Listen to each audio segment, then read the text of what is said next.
Gowda officials and professionals association 50 వసంతాలు పూర్తి చేసుకుంది. గోపా ప్రతినిధులు రూపొందించిన స్వర్ణోత్సవ సంచికను హైదరాబాద్లోని మినిస్టర్ క్వార్టర్స్లో మంత్రి పొన్నం ప్రభాకర్ విడుదల చేశారు. గౌడ కులస్తులలో ఐక్యత చైతన్యం చేయడం, సంఘాన్ని ప్రోత్సహించే విధంగా గోపా ఏర్పడిందని మంత్రి పొన్నం అన్నారు. గోపా 50 సంవత్సరాల స్వర్ణోత్సవాల సందర్భంగా గోపా స్వర్ణధార సంచికను ఆవిష్కరించామని చెప్పారు. గౌడ కులస్తులలో చైతన్యాన్ని నింపేందుకు గోపా తీసుకున్న ఈ కార్యక్రమాన్ని మంత్రి పొన్నం అభినందించారు. ప్రభుత్వ ఉద్యోగులు, ప్రొఫెషనల్స్ గోపాలో సభ్యులుగా చేరి భవిష్యత్తులో సేవా కార్యక్రమాలలో చేపట్టాలని సూచించారు.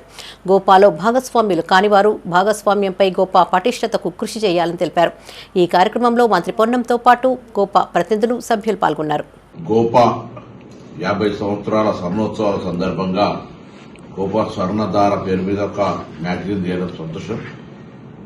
గౌడ ప్రొఫెషనల్స్ అండ్ అఫీషియల్స్ కు సంబంధించి చైతన్యం తేవడము, ఐక్యత ద్వారా వృత్తిని కాపాడుకుంటూ సంఘ సంస్కారం ద్వారా కొంత విద్యా వ్యవస్థను మెరుగుపరచడానికి విద్యావంతులకు సంబంధించి ప్రోత్సహించే విధంగా మరి గోపా చేస్తున్నటువంటి కార్యక్రమాన్ని ఈ సందర్భంగా అభినందిస్తూ ప్రతి ప్రభుత్వ ఉద్యోగి కావచ్చు, ప్రొఫెషనల్ కావచ్చు, గోపాల సభ్యులుగా చేరి మరి సంఘాన్ని పటిష్టపరిచి భవిష్యత్తులో మరి ఐక్యతకు సంబంధించి లేదా ఇతర సేవా కార్యక్రమంలో అందరూ కూడా విధిగా పాల్గొనాలని 50 సంవత్సరాల చరిత్రలో భాగస్వాములు కాని వారంతా కూడా ఇంకా ముందుగా భాగస్వాములై గోపా పటిష్టత కొరకు కృషి చేయాలని మరొకసారి కోరుకుంటూ గోపాలో శ్రమ పడుతున్న వాళ్ళందరికీ పేరు పేరున హృదయపూర్వకంగా అభినందనలు, శుభాకాంక్షలు తెలియజేస్తాను.